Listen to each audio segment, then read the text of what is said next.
Hey everybody, today I'm going to go over my sheet vinyl welding, well, mostly my welding stuff, but also my sheet vinyl edger for preparing the sheet vinyl. So I'll start with the edger. This is the, I believe it's Armstrong, but it has a blade in here. And it has this channel. It's meant to be held like this. So you put it on the edge of the sheet vinyl and it will salvage the edge, is what it's called. So whenever you get a brand new roll of sheet vinyl or linoleum, it could potentially have edge damage or have been sitting on its edge and have deformation or whatever. So this takes about a ½ inch off of the edges, so it makes you nice clean edges you could butt together. Or if the application requires you, if you really need a tight seam, the best thing to do is overlap and scribe and cut them instead of butting them together. But for most applications, salvaging and butting is probably going to get you through.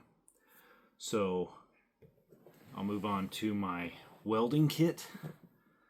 That's this guy. See this burn here? This is from whenever I was, this is one of the very first tools I bought when I went out on my own. This setup.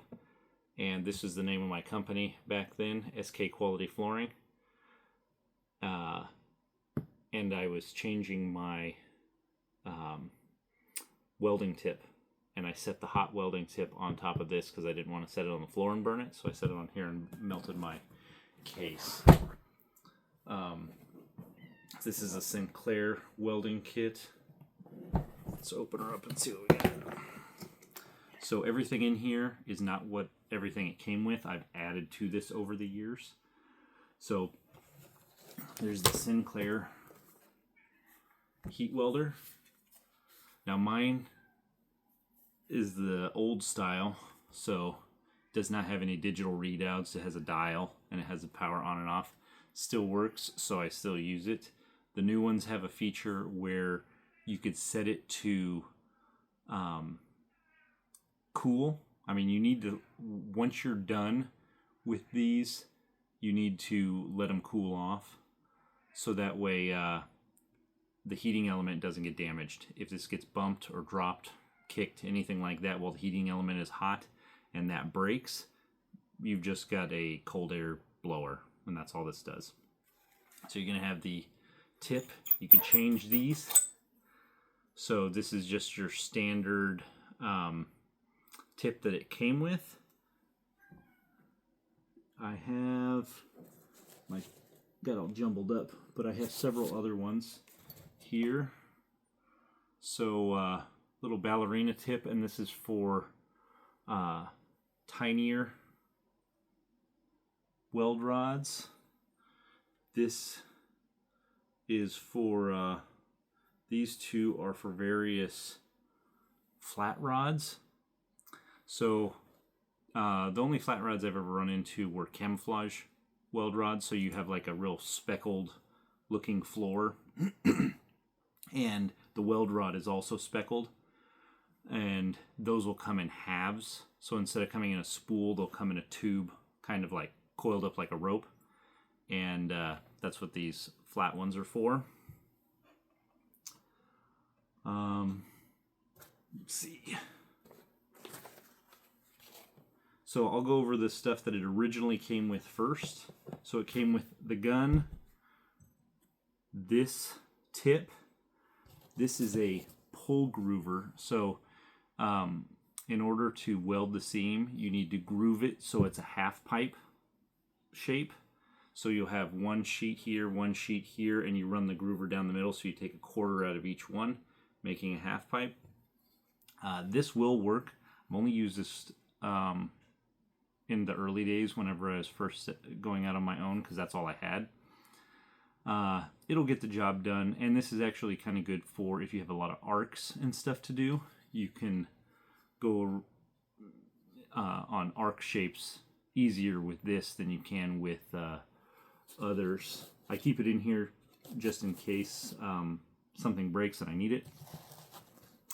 Here's a roller. This is for doing verticals. I rarely use this anymore. I've just gotten to the point where I can start at the top and weld my way down. But you feed the weld rod in here, you take the tip off, and you'll be rolling it up the wall, heating it at the same time. That's how you're supposed to use this. Here is my, you've seen me use this on my installation videos. This is a 22 caliber gun cleaning brush, and I use this to clean out my welding tip as I'm welding, because it gets little bits and pieces of scorched weld rod in there. It did not come with it came with slots for these, but I think it came with one moon knife and I added the other two. So this is how I used to skive my weld rod with these flat ones. So you have the skive plate for the first pass. So you put the knife in here like this. The arch is over the weld rod, and you go through and it leaves approximately the thickness of this on the floor. Now the reason why you skive it twice instead of just one pass is because it's hot. It's going in hot. So you'll weld it the first time and you skive it hot. So after you're done welding, first pass you do hot, and then it's going to cool. You let for the second pass, you let it cool all the way, and that lets it do any shrinking. Heat expands, cold shrinks. So if you skive it too soon and it cools down, you'll end up with a concave welded seam. And it's not the end of the world, but it's less visually appealing than a nice flat. If everybody wants flat floors, you don't want a little concave thing in there. Here's my other brush. I use this one, gets changed out quite a bit. This is not the original that came in here. This is for, you've seen me use it. This one cleans inside the welding tip, and this I use to brush off any melted goo or whatever that's on the outside of the welding tip. It's important to keep your tip clean as you're welding. You don't want a scorched piece getting in there because you'll have to cut it out. I keep this little artist eraser in here. This gets rid of a lot of stuff, but mainly I use it for my pencil marks. So where I'll have alignment marks written on the floor, I will erase them whenever I'm done with the room, so that way you don't come into your new floor and see all my pencil marks all over the place. So these moon knives are the old way, and I keep them in here because my Mozart, it uses disposable blades, and sometimes if you're doing like Altro or something with aggregate in the sheet vinyl, it'll just wreck your disposable blades. Where this thing, you could just throw it on the sharpening stone that I have here, sharpen it, carry on work, gets dull, sharpen it, carry on. The reason why I have two of these is one is for first skive, one is for finish skive, and they're sharpened opposite. So this one is sharpened to do first skive, and it'll cut it so the sharp part is on top, so you're going to leave more at the bottom. This moon knife is sharpened from the top down, so whenever you're going, you're taking it absolutely to the plane of the sheet vinyl.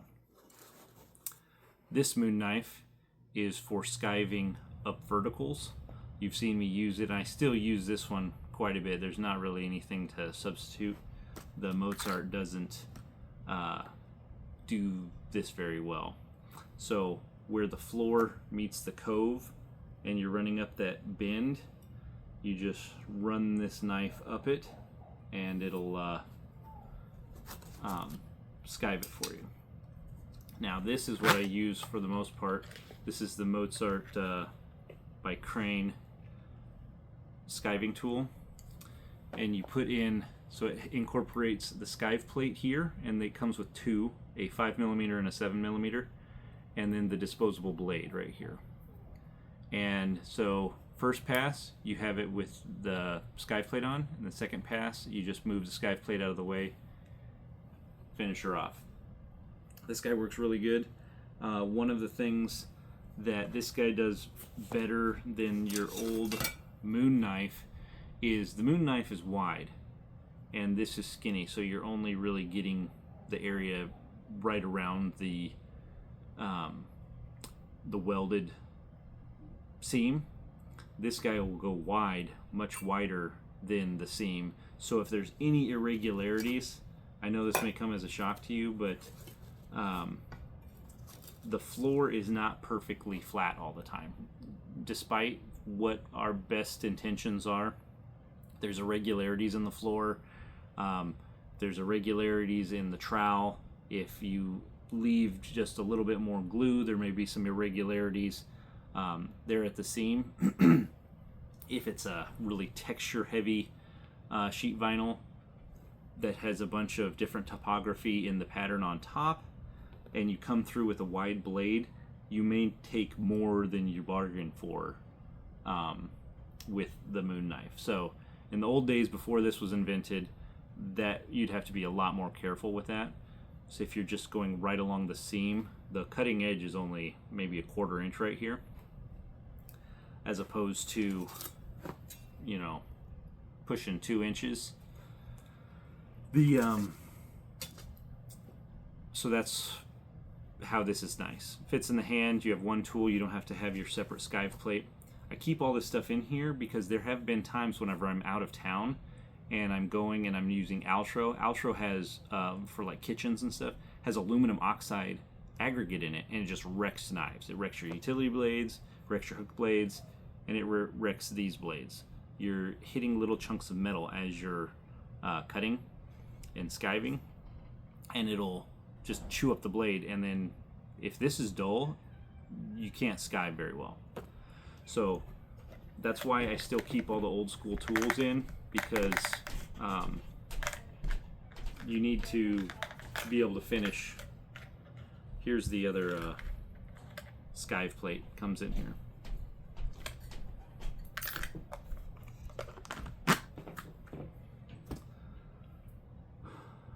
Oh, I've got, this is I've added this to the kit. This is a, what is it, Nora rubber. They gave me this, it came in one of the kits for doing cold weld. So this is for heat weld. You have a vinyl rod or like a plastic rod or something. It depends on what you're welding, if you're welding rubber, linoleum, or vinyl. Cold weld comes in a caulk tube, and it's not heated up. Comes out as a liquid like caulk, and then it chemically cures once it's exposed to air. You can do the floor with it, and this spoon is for doing that. Also for your inside corners, smoothing those out, giving them the proper thing if you don't want to use your thumb.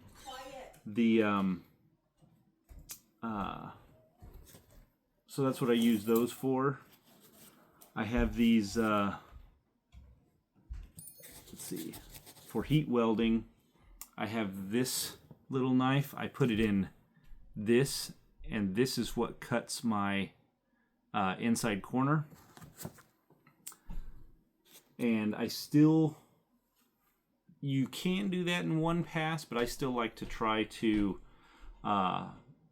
take out some of the meat, and then I go back and do the finish. If you try to take out too much material at once, you're putting a lot of pressure on it, and if there's any weak spots in your weld, not that you want weak spots, but if there are any, you can have pullouts where, you know, the weld rips out from where it's melted in. The way heat welding works is you're melting the weld rod and the, for vinyl, you're melting the weld rod and the sheet vinyl, and they melt together and then they cool down, and then it's one piece. For rubber and linoleum, you're just hole filling. They do not vulcanize together. and you can pull those out much easier than you can for sheet vinyl. But it's just there to keep the seam kind of plugged a little bit, but they're not as waterproof as heat welded vinyl. And then here's a little secret I have for, this is a tip, goes on the heat welder. And it started, I don't know if you could still see, it has a little bit of green on it, that little Teflon coating. That wears off immediately. That's supposed to be non-stick, but I heat this up, and once I've skived my inside corners, I rub this on there, and any little irregularities, if there's a little thin piece that got cut but it didn't all get cut out of the way, or there's a little gap or anything, this will melt everything, make it all uniform color, and smooth it out. So I'll run that there. I have this heat spoon. You notice the Teflon corner, so you plug this in, this heats up, and if you have outside corners, if there's some area where there's some sort of, so mainly on outside corners, you'll have some, when you cut it, might have some sharper angles from cutting it initially. You can smooth things out with this. It heats it up, melts things smooth. Spare. So here's a different tip for that. So if you want to smooth outside corners, but I've gotten to the point where I'm pretty good with this. So I will hit the outside corner with that, and this will round it off the way I like it. So that's pretty much the welding kit. Here's where I keep this box in here. This was not part of the kit originally, but I keep a bunch of goodies in here. So here's the spare kit for the Mozart, spare blades. Some, what do we got in here? This is these are pins for my scribe needles. So you see these, that tool you see me use where I don't have it out here right now, but it was in my hand tool video. I keep that scribe on me. These are spare scribe needles. Those will wear out. I do not sharpen them. I just chuck them. They last a long time. And these are a trade secret. So these are just snap-off blades for those like box cutting utility knives. I keep these in here so that way this tool, these are supposed to take specialty blades, and these are not cheap. I mean, I think they're like $5 a piece for these. Or you can buy these snap-off razor blades.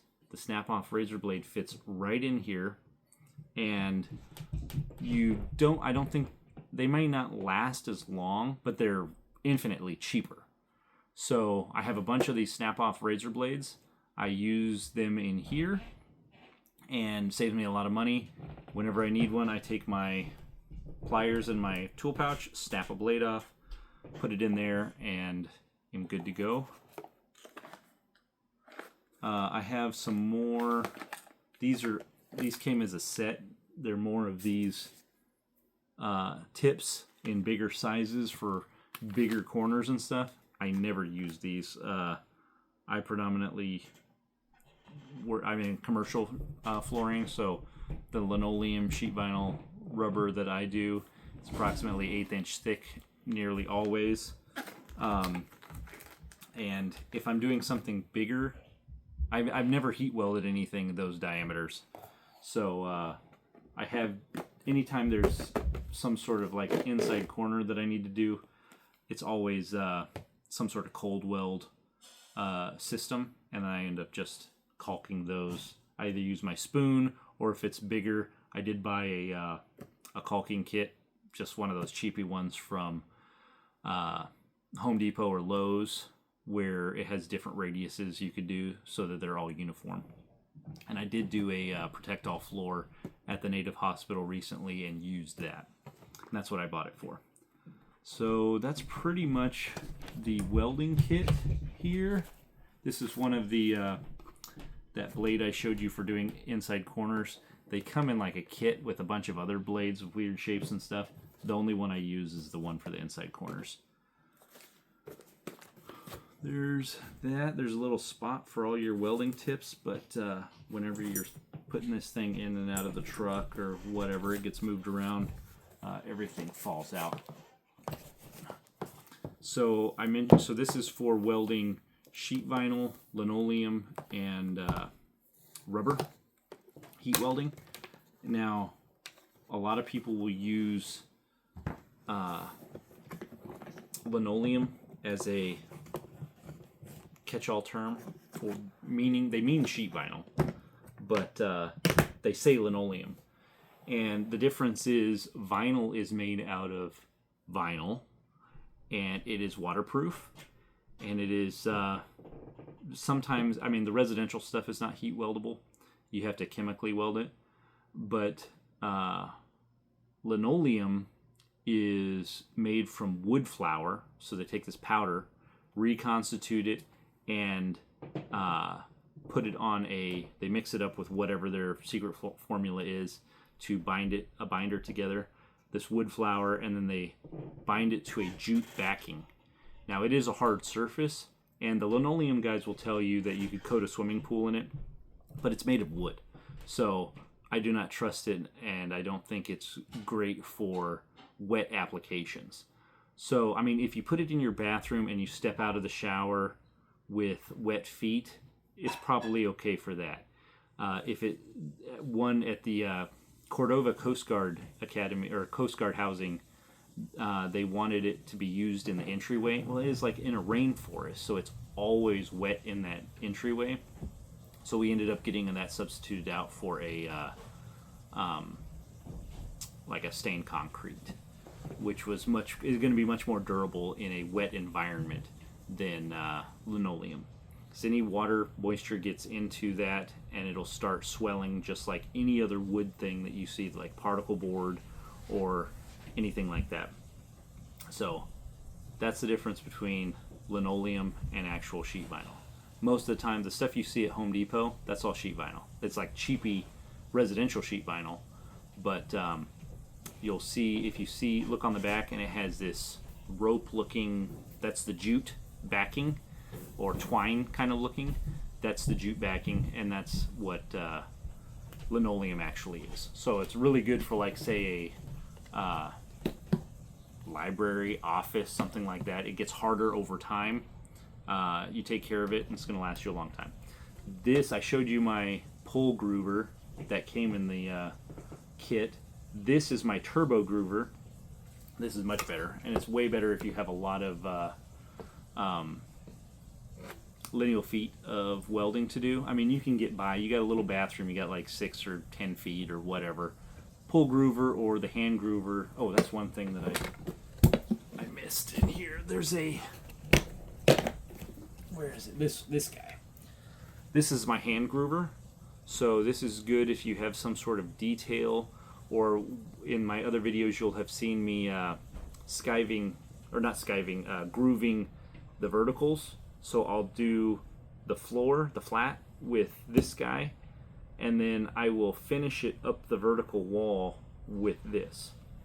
You can also put down, if you had to do your flats with this, which I have done in the past whenever I was first getting started, you could take a square and move and then do all your grooving 2 foot at a time with a square. It is doable.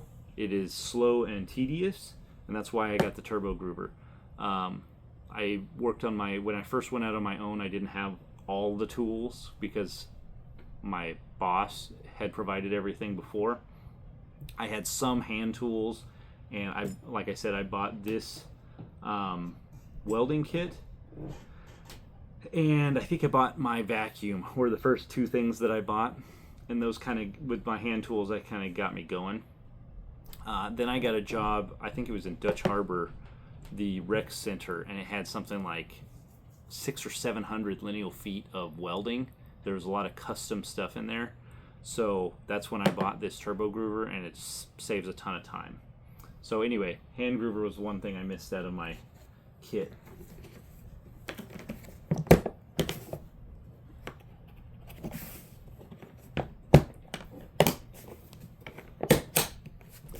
So now, turbo groover, back to turbo groover.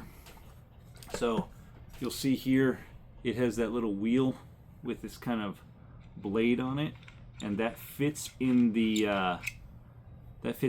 seam and kind of keeps you on track.